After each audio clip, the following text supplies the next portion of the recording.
Rarement un économiste aura été attaqué à ce point dans le débat public. La taxe Zucman, c'est une proposition de Gabriel Zucman, un économiste. C'est très clairement non pour la taxe Zucman, parce qu'elle est stupide. C'est un truc complètement absurde, en réalité. La taxe Zucman est à la croissance ce que l'hydroxychloroquine était au Covid. On est sur une manipulation des chiffres. Enfin, il faut dire les choses, quoi. Depuis plusieurs mois, la taxe Zucman a provoqué des réactions de plus en plus violentes. Les attaques ont atteint un tel niveau que Gabriel Zucman a fini par recevoir le soutien d'un collectif d'universitaires rappelant sa légitimité dans le journal Le Monde. Il faut dire que le jeune économiste bouleverse le champ médiatique et politique en remettant au cœur des préoccupations un débat qui avait été éclipsé ces derniers temps, celui de la redistribution des richesses. Si la majorité des attaques sont ad hominem, visant à décrédibiliser son parcours ou ses compétences, d'autres critiques, moins médiatisées, considèrent au contraire que l'économiste ne va pas assez loin avec sa proposition de taxe plancher à 2%. Alors aujourd'hui, on va faire le point avec Gabriel Zucman en personne, qui vient de publier un livre aux éditions du Seuil. Qu'est-ce que la taxe Zucman? Pourquoi fait-elle autant de bruit? Quelles sont les critiques qui lui sont adressées? Comment y répond-il? Que penser du projet de loi de finances du gouvernement Lecornu, qui n'a pas repris cette taxe, mais qui prétend œuvrer pour la justice fiscale? Pour répondre à toutes ces questions, bienvenue dans ce nouvel entretien pour Blast.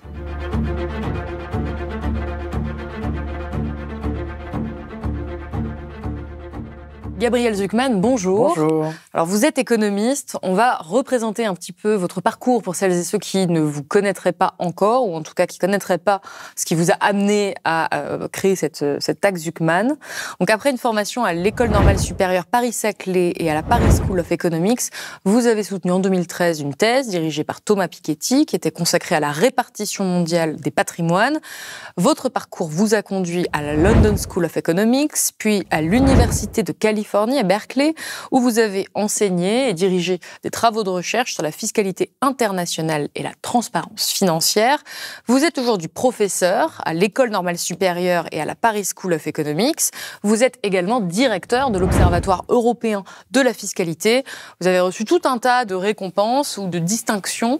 En 2018, vous avez été élu meilleur jeune économiste de France par le journal Le Monde et le Cercle des économistes. En 2019, il y avait ce classement REPEC qui vous avait classé comme le meilleur jeune économiste dans le monde.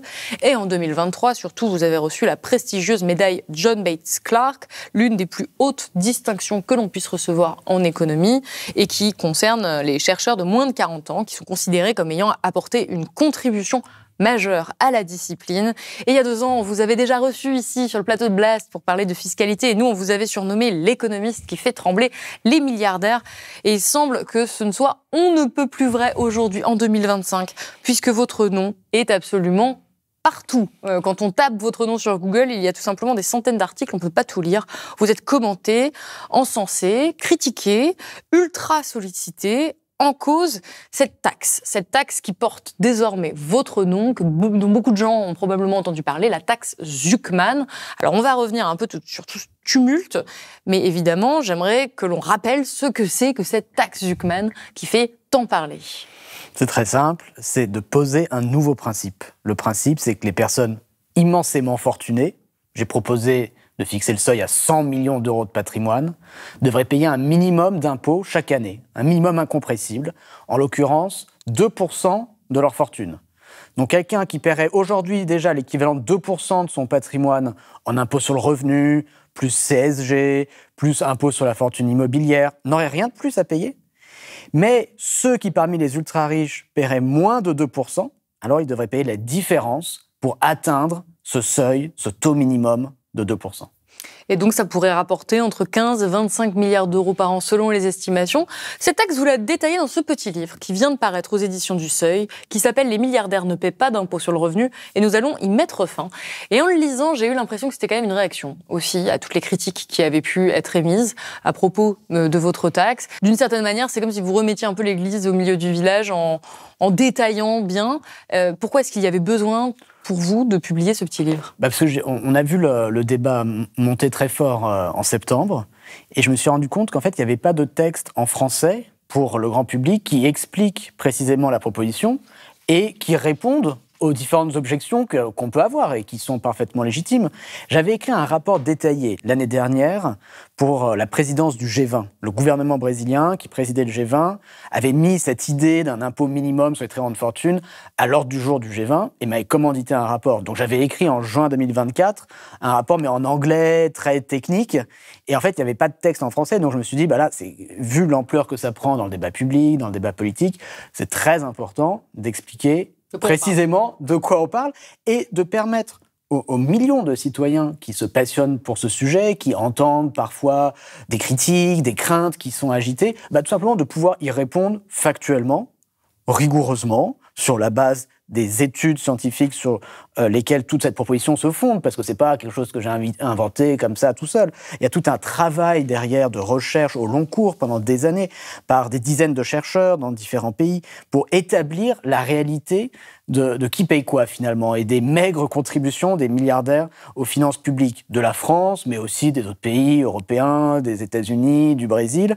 Et il y a aussi tout un travail pour essayer de tirer les leçons de l'expérience internationale et de l'expérience historique en matière de taxation des grandes fortunes. Parce que c'est comme ça que les chercheurs en sciences sociales peuvent être utiles, après tout. C'est en essayant d'analyser ce qu'on a fait, ce que font les autres pays, d'en tirer des leçons pour essayer éventuellement de faire mieux que par le passé. Et en fait, cette proposition d'impôt plancher sur les grandes fortunes, c'est précisément ça qu'elle fait. Elle part de ce constat étayé par toutes ces études que les milliardaires payent très peu d'impôts, on va y revenir, par rapport à leurs revenus, beaucoup moins que les autres catégories sociales. Et par ailleurs, que la meilleure façon de s'attaquer à ce problème, c'est pas de recréer l'ISF, c'est pas d'augmenter la flat tax sur les dividendes, c'est pas ces différents leviers d'action qu'on a pu mettre en œuvre historiquement. Ça ne fonctionne pas. L'ISF ne les touchait pas, quasiment, les milliardaires, en raison de l'exonération des biens professionnels. L'impôt sur le revenu, ils n'y sont jamais véritablement entrés parce qu'ils structurent leur patrimoine de façon à ne pas toucher de revenus taxables. Et finalement, l'outil le plus puissant pour imposer les grandes fortunes, pour les faire entrer finalement dans le champ de la solidarité nationale, c'est de créer un taux plancher exprimé en pourcent du patrimoine. Donc c'est un peu toute cette réflexion intellectuelle, ce travail au long cours que j'essaie de résumer dans ce petit livre. Donc on le rappelle, c'est un prélèvement annuel plancher de 2% sur les patrimoines nets supérieurs à 100 millions d'euros. Donc ça concerne très très peu de personnes. Et bien sûr, 15 à 25 milliards d'euros par an, ça peut paraître énorme, mais c'est pas non plus si important quand on le compare au poids total des impôts, des cotisations sociales. Donc c'est une mesure, on y reviendra, qui a même été qualifiée d'insuffisante par certains économistes plus hétérodoxes. Et pourtant, le bruit que ça a fait, c'est pour ça que ça nous tenait à cœur de vous recevoir à nouveau sur ce plateau où on avait déjà parlé de cette taxe pour discuter aussi de ce contexte politique, de ce contexte médiatique où vous êtes probablement une des personnes aujourd'hui les plus attaquées dans le champ médiatique, économique. Je vais citer quelques-unes des attaques qui ont été formulées à votre endroit, notamment par Bernard Arnault, qui est concerné par votre taxe, et qui disait dans le Sunday Times le 20 septembre « On ne comprend pas les positions de M. Zucman si l'on oublie qu'il est d'abord un militant d'extrême gauche. À ce titre, il met au service de son idéologie, qui vise la destruction de l'économie libérale, la seule chose qui fonctionne pour le bien de tous, une pseudo-compétence universitaire qui elle-même fait largement débat. Il dit que vous présentez la situation française, je cite toujours Bernard Arnault, de manière biaisée, car enfin, comment me mettre, moi, directement en cause, alors que je suis certainement le tout premier contribuable à titre personnel et l'un des plus importants à travers les sociétés que je dirige. Il ne s'agit ni d'un débat technique ni économique, mais bien d'une volonté clairement formulée de mettre à terre l'économie française. Donc on va déjà rester sur ce témoignage de Bernard Arnault. Comment est-ce que vous avez réagi quand l'homme le plus riche du monde, en tout cas celui qui est régulièrement qualifié d'homme le plus riche du monde en fonction des cours, comment on vit le fait d'être qualifié comme ça, non seulement de militant, mais d'être complètement décrédibilisé, même sur vos diplômes, sur vos compétences? Je pense que tout le monde, ou presque, a tout de suite vu que la réaction était excessive et que l'idée qu'un impôt de 2% sur la fortune de 1800 foyers fiscaux qui ont plus de 100 millions d'euros puisse mettre à terre l'économie française, ça tient pas debout. Il faut rappeler que ces grandes fortunes, leur patrimoine a augmenté de 10% en moyenne depuis 1996, sur presque 30 ans, d'après le classement Challenge des 500 plus grandes fortunes françaises. 10% par an, c'est-à-dire que si au lieu de payer 0 impôt ou presque, comme ça a été le cas, elles avaient payé 2% chaque année, leur patrimoine aurait augmenté de près de 8% par an en moyenne, ce qui aurait toujours été 2 fois plus que le taux d'augmentation du patrimoine du Français moyen. Enfin, ils se seraient quand même immensément enrichis. Et alors dire que de ne pas leur avoir permis, de ne pas leur permettre de croître de 10% par an, ce serait une remise en cause de l'économie de marché, mettre à terre l'économie, à l'évidence, c'est excessif.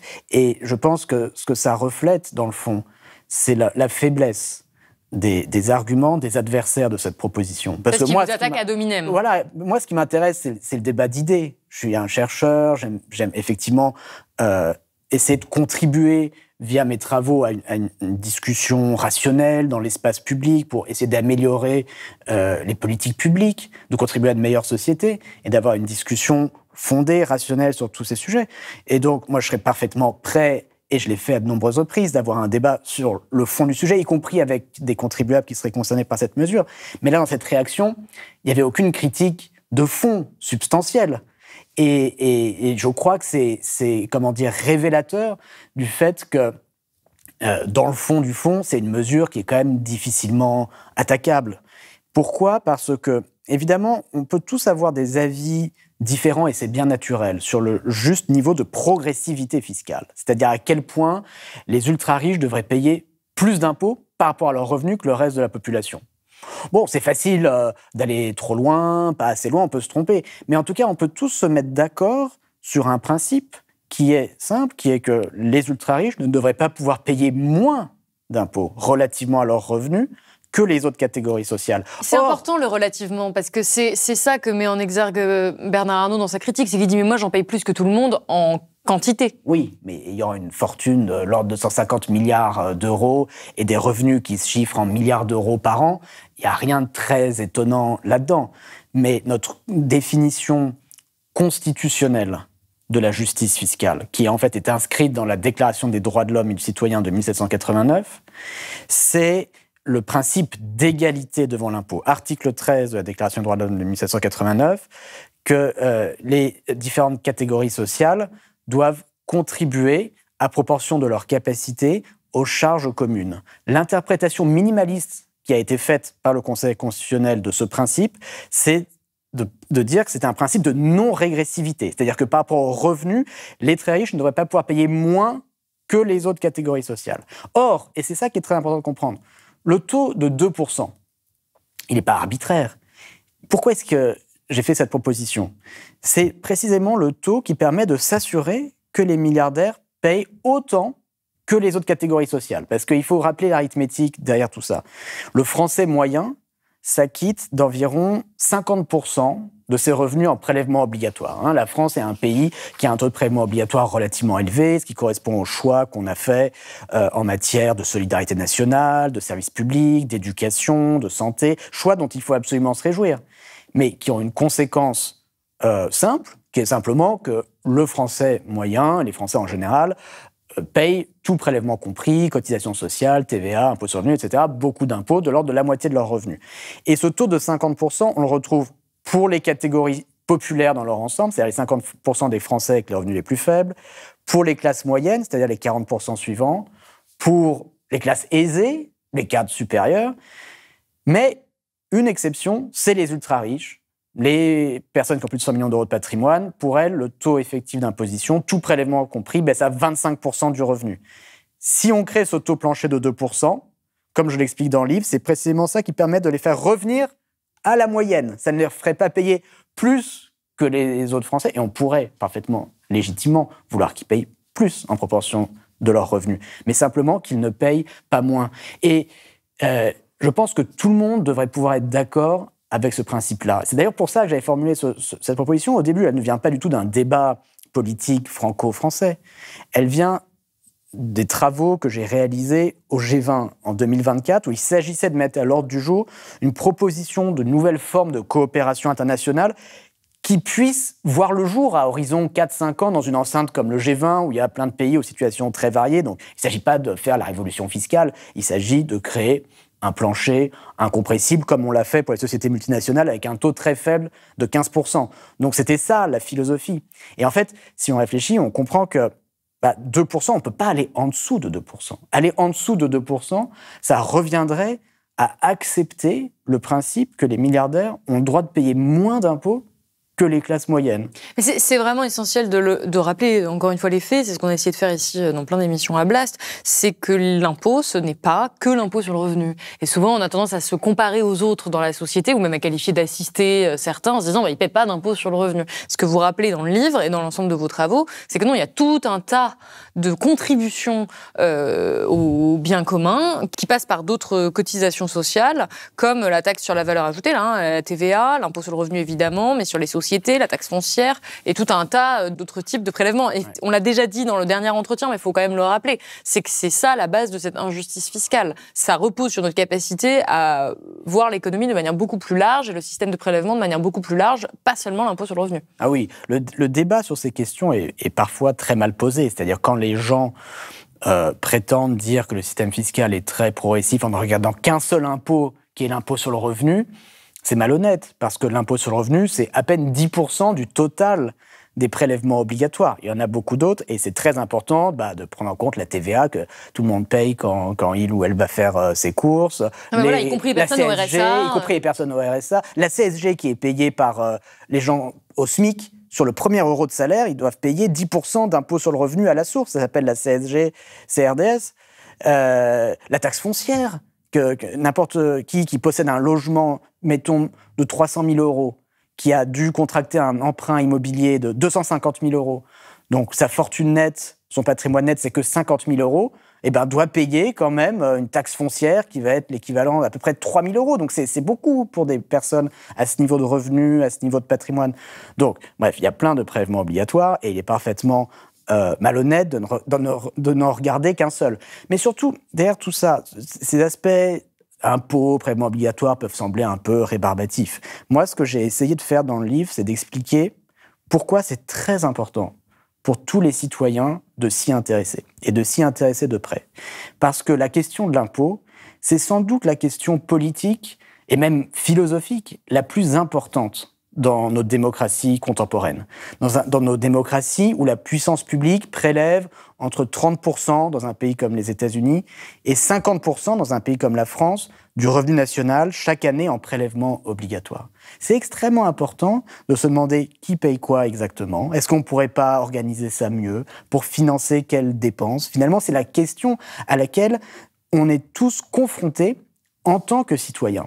Or, la statistique publique essaye de nous informer sur ces sujets. Et il y a eu des progrès importants que je raconte dans le livre, la création d'une comptabilité nationale distribuée depuis quelques années qui permet de clarifier quels sont les montants d'impôts, les revenus payés par différentes classes sociales, mais avec quand même un angle mort, un point aveugle, qui est les ultra-riches. Les milliardaires, ils sont partout, dans les journaux, dans les magazines, Challenge, Forbes, Bloomberg, etc. Mais la statistique publique est complètement silencieuse sur ce sujet. Quelles sont leurs fortunes, leurs revenus, les impôts dont ils payent. Et ce n'est que depuis 3-4 ans à peu près, qu'on a pu commencer, en tant que chercheur, dans un travail collectif, international, à dissiper cette opacité, en travaillant en partenariat avec les administrations fiscales, dans beaucoup de pays, pour relier les personnes physiques aux entreprises qu'elles possèdent, à leurs sociétés holding qui font écran à l'impôt, pour finalement estimer le vrai montant de leurs revenus et leur véritable contribution aux finances publiques. Et c'est le résultat de ce travail de recherche collectif que j'essaye de résumer pour tout le monde dans ce livre. Et pourtant, vous avez beau être sur les plateaux de télévision, dans vos écrits, essayer d'être le plus clair possible en vous appuyant encore une fois sur des sources, les critiques que vous recevez sont effectivement, alors pour une bonne partie d'entre elles, pas vraiment basées sur le fond, mais pourtant sont très brillantes. Et là, je vais en citer encore quelques-unes, mais on aurait pu faire une émission entière qui déroulait tout ce que j'ai entendu et lu sur vous.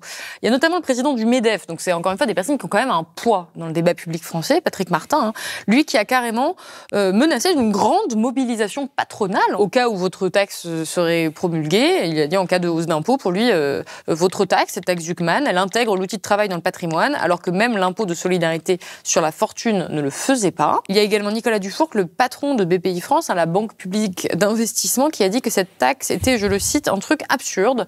Et je le cite toujours, une histoire de jalousie à la française. Ça, c'est un peu du côté du patronat, mais il y a aussi des critiques qui sont présentes du côté des politiques, du centre jusqu'à la droite, jusqu'à l'extrême droite. Il y a la présidente Renaissance de l'Assemblée nationale, Yaël Braun-Pivet, qui a dit dans un entretien qui a été publié dans Le Parisien, elle a dit qu'elle était défavorable à la taxe Zuckman, telle qu'elle était présentée.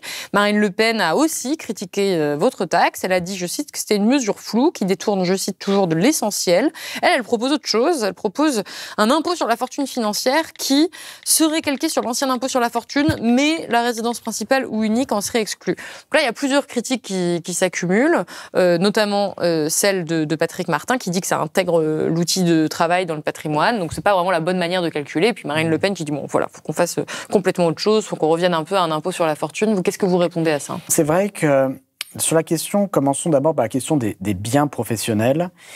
Il y a une confusion sur ce sujet qui est quasiment de nature sémantique depuis 40, 45 ans, en fait, depuis la création de l'ISF, qui d'abord s'appelait Impôt sur les grandes fortunes en 1981.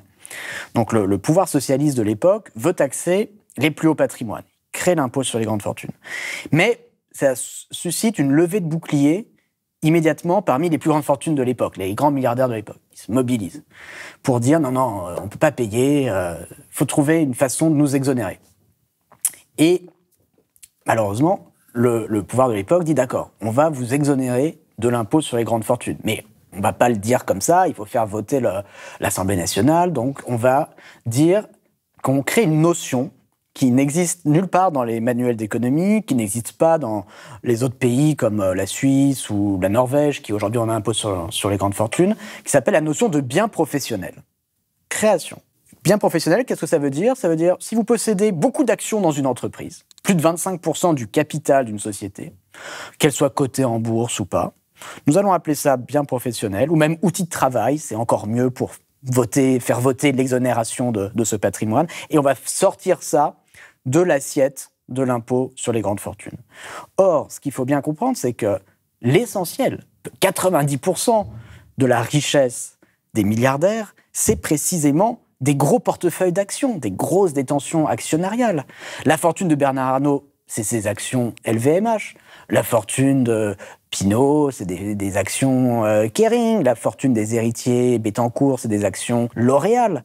Donc si on appelle ça bien professionnel et qu'on les sort de l'assiette de l'impôt sur la fortune ou aujourd'hui de l'impôt plancher sur le patrimoine, ça revient à exonérer les milliardaires de l'impôt sur les grandes fortunes. Et c'est exactement ce que faisait l'ISF et c'est exactement ce qu'il ne faut pas faire. C'est-à-dire que c'est quand même une hypocrisie considérable de dire on crée un impôt sur les grandes fortunes, mais dans le même geste, on en exonère toutes les plus grandes fortunes de l'époque. Je rappelle dans le livre que la conséquence tangible de tout ça, c'est qu'en 2016, à la veille de l'abolition de l'ISF, si vous regardez l'ISF dont s'acquittaient les milliardaires français, c'était l'équivalent de 0,1% de leurs revenus, c'est-à-dire 0,005% de leur patrimoine.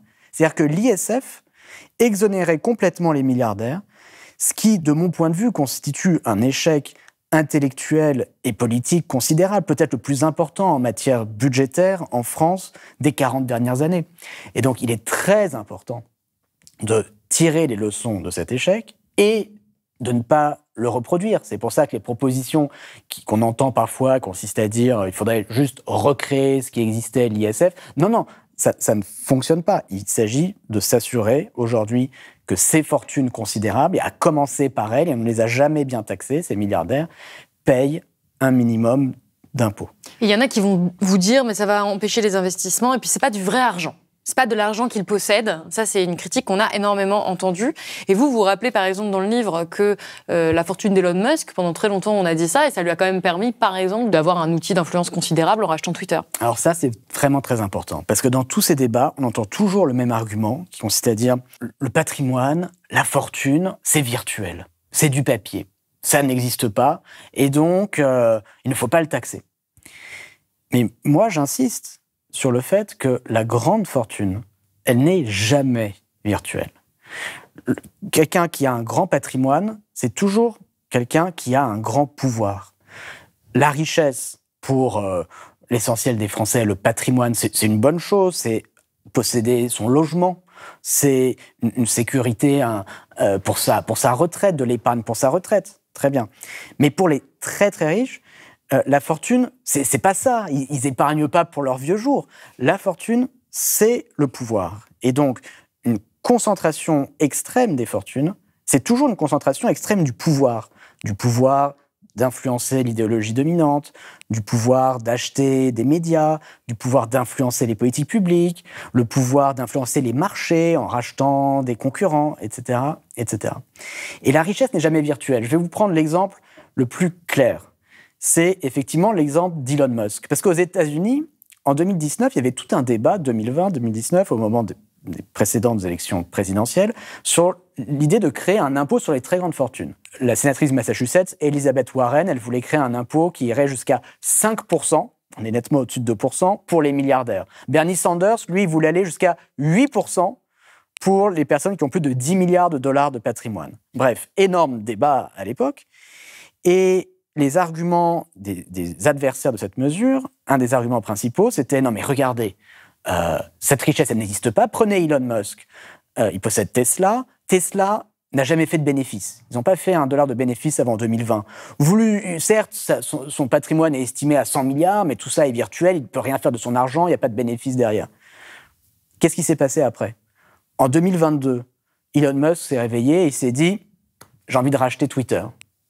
D'un claquement de doigts, il a trouvé 44 milliards de dollars pour racheter Twitter, en allant à la banque, en gageant ses actions Tesla, en disant « Regardez, je suis très riche, j'emprunte, je rachète Twitter », qu'il a ensuite transformé en X, qu'il a mis au service de différents projets idéologiques et politiques, dont la réélection de Donald Trump, ce qu'il a ensuite amené à Washington, à la tête du Doge, avec tout pouvoir directement branché sur les serveurs du gouvernement fédéral américain pour sabrer, selon son bon vouloir, dans les dépenses publiques qui ne lui plaisaient pas. Et donc tout ça a quand même des conséquences on ne peut plus réelles pour des millions de gens. Donc cette fortune dont on nous disait qu'elle était parfaitement virtuelle, là c'est l'illustration la plus extrême du fait qu'elle peut toujours se transformer, et très rapidement, d'un claquement de doigts, en quelque chose, en un pouvoir bien réel qui nous affecte tous. Il y a d'autres personnes, et ça c'est encore une fois une des critiques qu'on a le plus entendues sur votre taxe, qui disent mais même si 2% pour vous ça semble pas beaucoup, c'est quand même des personnes qui créent des emplois, c'est des personnes qui ont un pouvoir sur l'économie, notamment c'est très très riches, c'est milliardaires, et ils vont partir. Si jamais vous imposez cette taxe plancher de 2%, ils vont aller dans d'autres pays, puisque tous les pays du monde ne vont pas simultanément se mettre à adopter cette taxe de 2%. Qu'est-ce que vous répondez à cela ? Alors je pense d'abord c'est un argument, bien sûr, qu'il faut prendre au sérieux, le risque de l'exil fiscal. Et j'ai essayé, avec beaucoup d'autres économistes, de le prendre très au sérieux dans nos travaux de recherche. Il y a deux façons de le prendre au sérieux. Première façon, c'est d'abord de regarder les études universitaires sur le sujet, les études sérieuses qui essayent d'estimer l'ampleur de cet exil fiscal. Et il y a tout un tas de travaux qui ont été réalisés, parce qu'il y a beaucoup de pays qui avaient des impôts sur la fortune en Europe au cours du XXe siècle, donc on peut exploiter des réformes dans ces impôts pour essayer d'estimer quelles conséquences l'impôt sur la fortune a eu sur la probabilité de s'exiler. Et la conclusion unanime de toutes ces recherches, c'est que l'exil fiscal, il n'est pas nul, mais dans l'ensemble, il est très faible. Ça, c'est une chose. Deuxième chose qui est beaucoup plus importante, c'est que l'exil fiscal, c'est pas une espèce de loi de la nature, comme ça, face à laquelle on serait impuissant. Il y a des politiques qui peuvent être mises en œuvre pour le réduire. En l'occurrence, la façon la plus simple de réduire cet exil fiscal consisterait à dire, pour les redevables de l'impôt plancher, de 2%, les gens qui ont plus de 100 millions d'euros de patrimoine, si ces personnes choisissent de s'installer à l'étranger, bien sûr, elles sont parfaitement libres de le faire, mais l'impôt plancher continuera à s'appliquer après leur départ, pendant un certain nombre d'années. Alors, les États-Unis, eux, ont un système où l'impôt continue à s'appliquer jusqu'au restant de vos jours. C'est-à-dire, si vous avez la citoyenneté américaine, vous ne pouvez jamais échapper au fisc américain, même si vous partez vous installer en Suisse, vous devez payer des impôts aux États-Unis jusqu'au restant de vos jours. Ce que fait la France et ce que font les autres pays, c'est en gros l'extrême inverse. C'est-à-dire, si vous avez passé toute votre vie en France, tout d'un coup, vous partez vous installer en Suisse, alors c'est terminé. Au 1er janvier de l'année prochaine, vous n'avez plus rien à payer. Moi, ce que je propose, c'est de créer un entre-deux, c'est-à-dire un système où l'impôt français continuerait à vous suivre pendant quelques années après un départ à l'étranger. Dans la proposition de loi portée par le groupe écologiste qui a été adoptée à l'Assemblée nationale en février 2025, avant d'être rejetée par le Sénat en juin, il y avait une première mouture de ce bouclier anti-exil fiscal, puisqu'il était prévu que l'impôt continue à s'appliquer pendant 5 ans après un départ à l'étranger. Je pense qu'on pourrait aller plus loin, comme je l'explique dans le livre, on pourrait proposer 10 ans, on pourrait avoir des formules un peu plus compliquées, ou par exemple, si vous avez vécu 50 ans en France, eh bien, la première année après votre départ, vous auriez à payer une fraction 50 sur 51 de l'impôt dû à la France, c'est-à-dire à peu près 98%, et puis ça pourrait s'effacer comme ça graduellement au cours du temps. Dans tous les cas, que l'impôt français disparaisse immédiatement après un exil à l'étranger, ça, c'est pas justifiable, d'une part, mais surtout, c'est un choix qui nous appartient à nous de changer, à nous. C'est vrai qu'on n'a pas tendance à penser que c'est possible. On a été élevé avec cette idée-là, et vous dites on peut changer la loi quand on veut. Idée parfaitement fausse. Et illustration, je crois, de la façon dont les chercheurs en sciences sociales peuvent parfois se montrer utiles à un niveau toujours modeste, forcément, au débat public, qui est que, sur un sujet donné, en général, il y a toute une façon, tout un éventail de façons de faire. Donc, par exemple, pour ce qui est taxé, les gens qui choisiraient de s'exiler, il y a tout un éventail de possibilités. Il y a le cas américain, il y a le cas français, puis il y a tout ce qu'on peut faire entre les deux. Et c'est en expliquant, finalement, cet éventail de choix, que c'est jamais vrai qu'il n'y a pas d'alternative, que les chercheurs en sciences sociales peuvent comme ça, contribuer à alimenter un débat démocratique. Parce qu'à la fin des fins, c'est pas aux chercheurs, aux économistes de décider comment on devrait structurer l'impôt, c'est aux personnes, aux citoyens, via le vote, via la délibération démocratique, via leurs représentants. Mais pour que cette délibération, pour contribuer à informer cette délibération, je pense que les recherches dont je rends compte dans le livre sont utiles. Votre projet, il est étayé, on peut être d'accord ou pas, mais il y a des sources, vous venez de l'exposer, aussi un projet qui permet de répondre à énormément de critiques qui avaient été formulées sur cette taxe à la base, et pourtant, sur la base d'arguments que vous avez démontés, votre taxe, elle a été rejetée. Au Sénat, elle est passée à l'Assemblée nationale, elle a été rejetée. Aujourd'hui, elle n'est pas appliquée en France. Elle est vivement critiquée, je l'ai dit, alors par tout un tas d'acteurs du monde économique, du monde médiatique, mais aussi par des politiques de premier plan. Globalement, le centre, la droite, l'extrême droite, qui sont clairement opposés à votre taxe.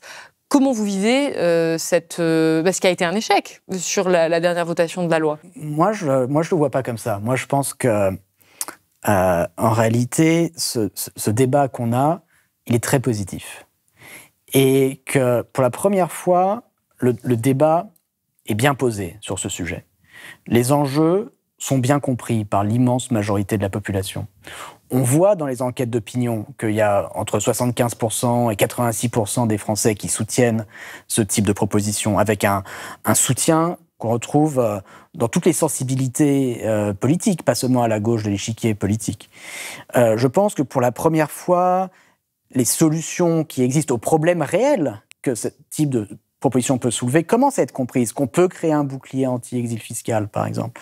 Je pense que le niveau du débat politique et du débat public sur ces sujets a énormément augmenté en moins d'un an. Donc ça, je m'en réjouis. Le fait qu'il y ait beaucoup d'opposition, c'est aussi une bonne chose. Voilà, le fait que les grandes fortunes se mobilisent fortement, et sans avoir peur d'utiliser toutes les armes à leur disposition, y compris évidemment les médias qu'elles détiennent, c'est une bonne chose, parce que simplement, ça révèle qu'elles ont compris que cet impôt, s'il venait à exister, ah oui, ça ferait une différence. Elles auraient à le payer, il ne serait pas simple d'y échapper. Pourquoi ? Parce qu'il est structuré de façon à ce qu'il n'y ait aucune niche fiscale, aucune dérogation, aucune exonération, à l'inverse de l'ISF. Si vous avez plus de 100 millions, il y a un plancher incompressible. Ce plancher va être calculé non pas en pourcent de votre revenu, qui est facile à manipuler, mais en pourcent de votre patrimoine, très dur de dissimuler que vous possédez des grandes entreprises. Deuxièmement, avec le bouclier anti-exil, vous n'allez pas pouvoir y échapper en partant à l'étranger. Troisièmement, à l'inverse des impôts sur la fortune qui ont existé historiquement, on peut faire un bien meilleur travaille pour lutter contre la fraude fiscale. C'est aussi la fraude fiscale qui avait miné l'ISF. Il y avait des montants astronomiques de patrimoine qui étaient cachés dans les banques suisses, dans les territoires offshore avec un secret bancaire très fort. Depuis 2018, il y a un échange automatique d'informations bancaires. Donc pas de niche, bouclier anti-exil, armé pour lutter contre la fraude. Il est clair que les grandes fortunes, elles auraient à le payer, cet impôt. Et c'est pour ça qu'elles se mobilisent. On ne les a pas entendues, par exemple, il y a un an, quand Michel Barnier avait créé un impôt minimum sur le revenu. Mais elles n'en ont que faire, puisque précisément leur technique d'optimisation, c'est de ne pas se verser de revenus. Précisément, alors vous parlez de Michel Barnier, de son budget de l'année dernière. Là, cette fois-ci, on a un nouveau budget, 2025. Alors, au moment où on enregistre cette émission, quelques jours avant sa diffusion, on ne sait pas ce qui va se passer avec le gouvernement, mais en tout cas, aux dernières nouvelles, il y a eu un projet de loi de finances qui a été diffusé dans la presse. Et Sébastien Lecornu a, lui aussi, proposé une sorte de taxe pour dire qu'il taxe les plus riches. Ça s'appelle une taxe sur les holdings patrimoniales à hauteur de 2%. Je cite, ils disent qu'ils veulent faire échec aux stratégies de contournement de l'impôt et que ça pourrait rapporter entre 1 et 1,5 milliard d'euros. Comment est-ce que vous voyez ce nouveau budget du gouvernement Lecornu ? D'abord, pour ce qui est du dispositif de taxation du patrimoine des holdings, c'est à peu près l'inverse de ce qu'il faudrait faire. C'est-à-dire que la proposition du budget Lecornu, c'est de créer une taxe, mais avec 1000 exonérations, mitées de niche. C'est-à-dire que si vous lisez l'article du projet de loi de finances, c'est l'article 3, qui s'étend sur 7 pages de texte très serré et qui explique toutes les façons que les contribuables fortunés vont avoir à leur disposition pour ne pas payer cet impôt de 2%. Donc, si les holdings placent leur patrimoine dans des titres de participation, des actions, et c'est déjà 95% de leur patrimoine, c'est exonéré. Si c'est dans l'immobilier, à partir du moment où l'immobilier est utilisé pour une activité industrielle quelconque, c'est exonéré. Si c'est dans des PME, c'est exonéré. Enfin, il y a une longue liste comme ça, sans fin. Donc les riches n'ont rien à craindre. Mais strictement rien. C'est-à-dire, ce qui est ciblé par cet impôt de 2% sur le patrimoine des holdings, c'est les liquidités dormantes, les comptes bancaires comme ça que les milliardaires auraient oubliés en gros dans leur holding et qu'ils n'auraient pas placé. Alors c'est vrai que si on a peut-être, ça va pas être une grosse partie de leur fortune, peut-être 1%, 2%, donc d'emblée on exclut 98%, 99%. Et puis surtout, si on se met à taxer ces liquidités dormantes, très clairement, ils vont faire un petit effort et puis ils vont les placer dans des actions, dans l'immobilier, ce qui fait qu'à la fin, on se retrouvera avec des recettes fiscales absolument dérisoire. Le bon impôt, c'est l'inverse de ça. C'est un impôt qui a une assiette qui n'est pas mitée, il n'y a pas 1000 exonérations. Et là, voilà, on fait exactement ce qu'il faudrait éviter de faire, ce qui a comme conséquence que si c'est pas aux milliardaires qu'on demande de payer davantage d'impôts, de faire des efforts, c'est donc aux autres catégories sociales qu'on demande de faire des efforts, avec le gel des prestations sociales, avec tout un tas d'augmentations d'impôts diverses et variées. Et là, on est au cœur, si vous voulez, du problème politique actuel. C'est-à-dire on est dans une situation de blocage budgétaire parce que le pouvoir exécutif refuse de commencer par le commencement. On a un problème de finances publiques qui est réel, que je ne minimise pas, mais on ne va pas pouvoir s'y attaquer tant que les personnes qui sont à la fois les plus riches et les moins imposées ne sont pas davantage mises à contribution. Toute autre chose est inacceptable. Et donc là, ce qu'on constate, mais vraiment de manière extrêmement factuelle, c'est que les personnes qui sont actuellement au pouvoir et qui prennent les décisions concernant le budget se rangent du côté de la protection des intérêts des milliardaires et des ultra-riches, en tout cas tous ceux qui seraient concernés par votre taxe. Oui, et ça peut avoir un côté un peu désespérant. On peut se dire que finalement, les forces de l'oligarchie l'ont emporté, qu'il y a un phénomène de capture oligarchique à l'œuvre, qui est à l'œuvre pas seulement en France, mais dans beaucoup de pays, qui est une des tendances lourdes des dernières années, qui est un des enjeux clés du XXIe siècle, ce combat entre la démocratie et l'oligarchie.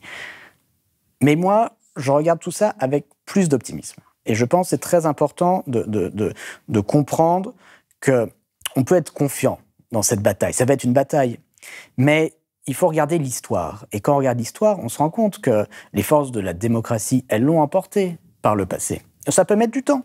Et c'est souvent des débats qui peuvent être violents. Parce que là, c'est pas parti pour aux États-Unis, par exemple. Mais regardez la France, début du XXe siècle. Tout un tas de débats pour créer l'impôt progressif sur le revenu. Projet qui, à l'époque, est porté par le ministre Joseph Caillaux, ministre radical, mais pas du tout un révolutionnaire, pas un socialiste, pas un communiste, qui voulait créer un impôt sur le revenu à un taux de 4% pour les plus hauts revenus. Projet qui est introduit à la Chambre des députés en 1907, qui est adopté par la Chambre des députés en 1909, et bloqué pendant 5 ans par le Sénat jusqu'en 1914. Donc ça a mis 7 ans au total pour que ce tout petit impôt sur le revenu finisse par être adopté par le Parlement. Et ça a été 7 ans, et les débats avaient commencé avant, de débats et d'attaques d'une violence parfois inouïe contre Joseph Caillaux. Mais à la fin, qu'est-ce qui s'est passé ? L'impôt sur le revenu, non seulement il a été adopté, le taux était de 2% en 1914, mais après la Première Guerre mondiale, il est passé très vite à 50%, des taux beaucoup plus élevés. Il est reconnu aujourd'hui comme étant un succès considérable. Personne aujourd'hui, ou presque, ne dit qu'il faut abolir l'impôt sur le revenu.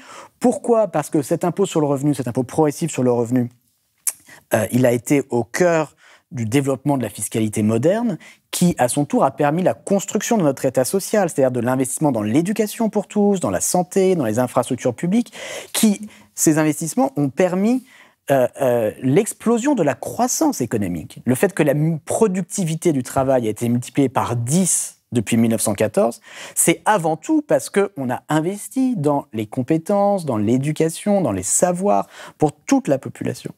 Et donc tout ça est un très grand succès. Simplement, cette révolution, parce que c'est une révolution, l'impôt progressif sur le revenu, une révolution républicaine, une révolution démocratique, elle reste aujourd'hui inachevée.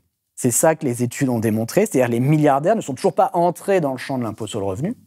Et ce projet d'impôt plancher sur les très grandes fortunes, il est très modeste, c'est simplement de dire il faut parachever la création de l'impôt sur le revenu et y faire entrer les plus grandes fortunes. Vous l'avez dit, c'est un projet très modeste. Et ça, il n'y a pas que vous qui le dites. De l'autre côté de l'échiquier politique, il y a au contraire des critiques de votre taxe qui disent « ça va pas assez loin ».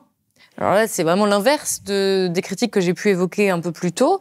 Alors ça, c'est pas une critique, mais c'est une parole qui a été prononcée par Joseph Stiglitz, prix Nobel d'économie, et qui vous avez travaillé, et qui a déclaré il y a quelques semaines, alors qu'il était avec vous à l'Assemblée nationale, c'est une proposition simple, qui ne vise qu'à s'assurer que les super riches paient leur juste part. Il a rajouté, c'est en fait une approche très prudente. C'est très étrange qu'elle soit décrite comme si radicale. Est-ce que cette proposition va assez loin, finalement. Il y a même certains articles de presse qui disaient « mais c'est pas assez, 2%. » Je pense qu'effectivement, 2%, c'est peu. Et néanmoins, c'est beaucoup. Alors, pourquoi est-ce que c'est peu ? C'est peu par rapport à la rentabilité de la fortune des personnes concernées et au taux de croissance de leur patrimoine. D'ailleurs, Joseph Stiglitz le rappelait. Leur fortune, quand vous êtes milliardaire, vous ne laissez pas votre argent comme ça en liquidité, on vient de l'expliquer. C'est dans des entreprises dont la profitabilité est en moyenne de 6% par an, dont la valeur augmente de l'ordre de 10% par an au cours des 3 dernières décennies. Donc, ce patrimoine, il explose, 10% par an, on vient de taxer 2%, on comprend bien que c'est rien par rapport au rythme d'augmentation des fortunes, pas rien, mais c'est faible par rapport au rythme d'augmentation des fortunes en question.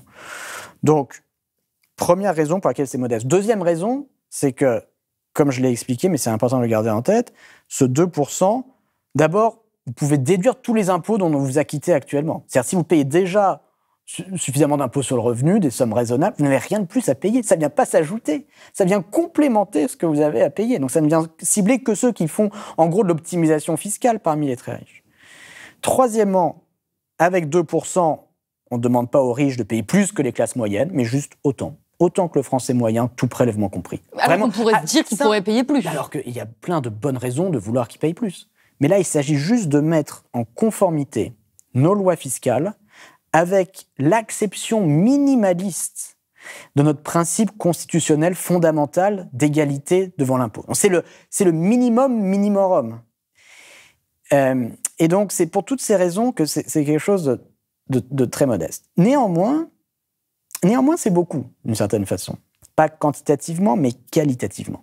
Parce qu'il s'agit de faire rentrer les très grandes fortunes dans le champ de la solidarité nationale.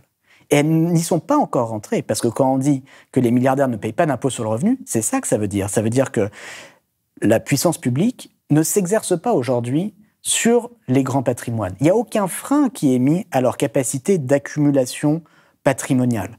Ils touchent des revenus, ils peuvent réinvestir 100% de leurs revenus sans avoir aucun impôt à payer, donc ça a un effet boule de neige sur leur patrimoine, tout simplement, qui croît plus vite que celui du reste des Français. Et jusqu'à présent, la puissance publique dit « tout cela est hors du champ du contrôle démocratique ». Et ce que cet impôt vient faire, il vient dire « non, il faut que l'autorité de la puissance publique commence à s'exercer sur les très grandes fortunes ». Et ça, ce serait une petite révolution démocratique. Parce que c'est une extension du champ de la démocratie sur des acteurs économiques qui, aujourd'hui, n'y sont pas rentrés dans ce champ de la solidarité nationale. Est-ce que votre taxe, c'est un pied dans la porte pour ouvrir justement cette participation et envisager de plus fortes taxations à l'avenir? Oui, je pense très clairement que on ne peut pas aller en deçà de 2%, parce que ça reviendrait à reconnaître que les milliardaires ont le droit de payer moins que les autres. Mais on peut évidemment aller au-delà de 2%. C'est-à-dire que c'est un socle, 2%, mais c'est certainement pas un plafond. Rappelons ce que proposaient par exemple Bernie Sanders et Elizabeth Warren, 5%, 8%, on est très au-delà de 2%. Même Joe Biden, c'est un cas intéressant, Joe Biden, il avait fait campagne en 2020 contre les propositions d'impôt sur les grandes fortunes soutenues par Warren et Sanders.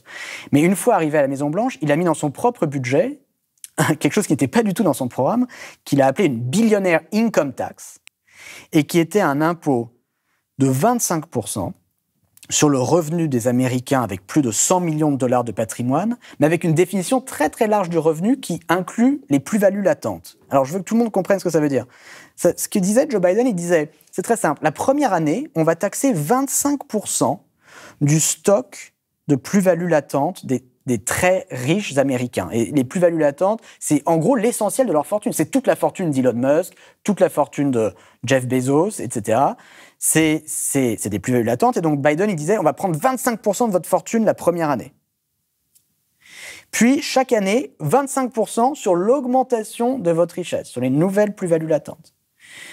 Ce projet de billionaire income tax, il l'a fait voter par la Chambre des représentants en 2022, quand les démocrates avaient la majorité à la Chambre des représentants. Il a failli passer au Sénat. C'était un des sujets qui lui tenait le plus à cœur. Et tout ça venant d'un homme politique qui venait plutôt de la droite du Parti démocrate, qui en 1986 avait voté la réforme fiscale de Ronald Reagan, qui baissait l'impôt sur les plus hauts revenus à 28%, de 70% à 28%. 28%, c'était à l'époque le taux le plus faible de tous les pays riches. Et donc ce même Joe Biden, sur la fin de sa carrière politique, s'est passionné et s'est rendu compte que les grandes fortunes américaines étaient très peu imposées, qu'il fallait reprendre le contrôle. C'était une question de souveraineté sur leur richesse. Et tout ça, c'est même terminé dans son discours d'adieu, dans sa célèbre mise en garde contre la capture oligarchique et plutocratique du gouvernement fédéral par les grandes fortunes américaines. Donc, parfois, on entend, si vous voulez, cette idée que tout ça, ce serait un débat, l'impôt plancher franco-français, une passion française, quelque chose comme ça dont on ne discute que chez nous, alors que c'est tout l'inverse. C'est-à-dire que cette question, elle est montée dans le débat public de très nombreux pays depuis 4 ou 5 ans, et ça ne va aller que crescendo parce que le problème de faible imposition des milliardaires se pose partout, et le fait que leur fortune a explosé, et que donc les masses budgétaires en jeu sont maintenant de premier ordre, ils s'observent également partout. Parmi les critiques qui ont été formulées toujours, il y a celles qui sont au sein d'un article de Mediapart qui s'appelle Taxe Zucman Garot Totem. Alors, il y a un élément qui est assez, peut-être peu connu, et il dit « L'autre risque à court terme est que la taxe Zucman soit vidée de sa substance par les parlementaires. » Le député et ancien président socialiste François Hollande a par exemple proposé un taux bien plus bas que 2% si on veut intégrer les actifs professionnels dans l'assiette de la taxe. Il vaut mieux un rendement qui soit étalé dans le temps plutôt qu'une prise en une fois et ensuite le risque d'un exil. Est-ce qu'il n'y a pas ce risque? Alors là, ça vient quand même d'un socialiste qui se dit de gauche, qui finalement pourrait attaquer d'une certaine manière votre taxe telle que vous venez de la présenter, et on pourrait avoir, que ça vienne de la gauche, de la droite, de l'extrême droite, en tout cas on pourrait avoir finalement une taxe Zucman qui continuerait à s'appeler la taxe Zucman, mais qui à la fin serait plus vraiment la taxe Zucman. Est-ce que vous n'avez pas peur de ça ? Ce risque m'inquiète pas trop, parce que justement je pense que beaucoup de personnes, et je vais continuer à l'expliquer, et beaucoup de gens vont continuer à l'expliquer, ont compris que si on exonère les soi-disant biens professionnels, ça revient à sortir 90% du patrimoine de l'assiette de l'impôt plancher. On compris que l'ISF, il avait tout un tas de problèmes et qu'il s'agit non pas de répéter les erreurs du passé, mais d'en tirer des leçons et presque de prendre le contre-pied de ce qui avait été fait, de pas faire un impôt qui exonère les milliardaires mais taxe les gens un peu moins riches, mais l'inverse en fait, qui taxe que les super riches. Il faut bien suivre les débats parlementaires. Donc, il faut pas se laisser entourlouper. Et c'est pour ça que c'est important de lire, de comprendre, de suivre ces sujets. Et c'est pour ça que moi, j'essaie de passer du temps simplement à expliquer la nature de la proposition, en quoi elle diffère de ce qui a été fait par le passé, et pourquoi c'est très important qu'elle ne soit pas affaiblie par quelque niche que ce soit. Parce que dès qu'on commence à introduire des exonérations, comme veut le faire François Hollande, on lance la machine à optimisation fiscale, et c'est le début de la fin. Et moi, je me battrai jusqu'à la fin pour que ce ne soit jamais le cas. Simplement, il faut accepter que ces évolutions qui touchent quand même au cœur de la solidarité nationale, qu'il s'agit quand même d'étendre le champ de la démocratie sur les ultra-riches. Enfin, c'est quand même un combat pas complètement anecdotique. Qu'elles prennent un peu de temps. Voilà, pour l'impôt sur le revenu, ça a mis 7 ans. Là, je ne sais pas combien de temps ça va mettre. Est-ce que c'est une question de semaines, de mois, d'années ? Personne ne sait. Personnellement, je suis convaincu qu'à terme, il y aura une forme d'impôt plancher de cette nature. Je suis convaincu de son caractère inévitable, même si le timing est difficile à prévoir. Disons, la spécificité du moment actuel, c'est qu'on est aussi dans une situation de crise des finances publiques, quand même grave. C'est-à-dire que là, l'état de la dette publique, 116% du PIB, un déficit annuel de 5% du PIB, c'est des chiffres qu'on n'a pas vus historiquement depuis les conflits mondiaux et depuis la Révolution française. Et donc, on ne peut pas vraiment se permettre d'attendre 7 ans. C'est-à-dire que si ça traîne trop, cette histoire, on verra d'autres réponses qui pourraient être quand même nettement moins avantageuses pour les très grandes fortunes qu'un impôt plancher de 2%. En faisant mes recherches sur votre taxe, je suis tombée, je l'ai dit, sur tout un tas d'attaques ad hominem qui étaient dans un nombre vraiment assez impressionnant de personnes qui disent, alors voilà, vous êtes un marxiste, un gauchiste, que vous représentez l'extrême gauche, c'est ça qu'a dit Bernard Arnault, et ça c'est des attaques qu'on entend de plus en plus contre des chercheurs au sens très large du terme dans le débat médiatique et le débat public actuel. À partir du moment où il y a un chercheur qui va proposer quelque chose qui n'irait pas dans le sens de l'intérêt globalement des milliardaires ou voire qui n'irait pas dans le sens de la vision du monde portée par les conservateurs, ça devient quelqu'un, un islamo-gauchiste, quelqu'un d'extrême gauche, on vous idéologise. Comment est-ce que vous vivez ces attaques et comment est-ce que vous répondez à celles et ceux qui vous disent « mais ça c'est un discours de gauchiste, vous n'êtes pas assez neutre ». En partie, ces attaques sont inévitables et que sur ces questions fiscales, c'est toujours comme ça, et c'était comme ça déjà il y a un siècle. Mais c'est vrai qu'en plus de ça, vient se greffer un vent mauvais qui vient des États-Unis, qui est une forme de dénigrement de la science et des savoirs quand ils ne vont pas dans le sens du pouvoir en place et de l'intérêt des plus grandes fortunes. Et ça, c'est inquiétant. Il faut s'y opposer. Mais, à nouveau, il ne faut pas partir battu et sous-estimer la puissance des forces démocratiques, dans laquelle je crois profondément. Bien, écoutez, on va terminer sur ces mots. Merci beaucoup, Gabriel Zucman, d'avoir été avec nous sur le plateau de Blast. Je rappelle que ce petit livre qui résume vraiment votre proposition et la situation fiscale, finalement, de la France est disponible aux éditions du Seuil. Ça sort aujourd'hui, au moment où on publie cette émission. Les milliardaires ne paient pas d'impôt sur le revenu et nous allons y mettre fin. Merci beaucoup d'avoir été avec nous. J'espère que cette vidéo vous a plu. N'hésitez pas à me dire en commentaire si c'était clair et à me dire ce que vous avez pensé de l'argumentaire de Gabriel Zucman. Je vous rappelle que pour soutenir notre travail à Blast, vous pouvez la liker, la partager ou encore nous soutenir financièrement en faisant un don ou en vous abonnant sur blast-info.fr. Et moi, je vous dis à très bientôt pour de nouvelles émissions économiques sur Blast.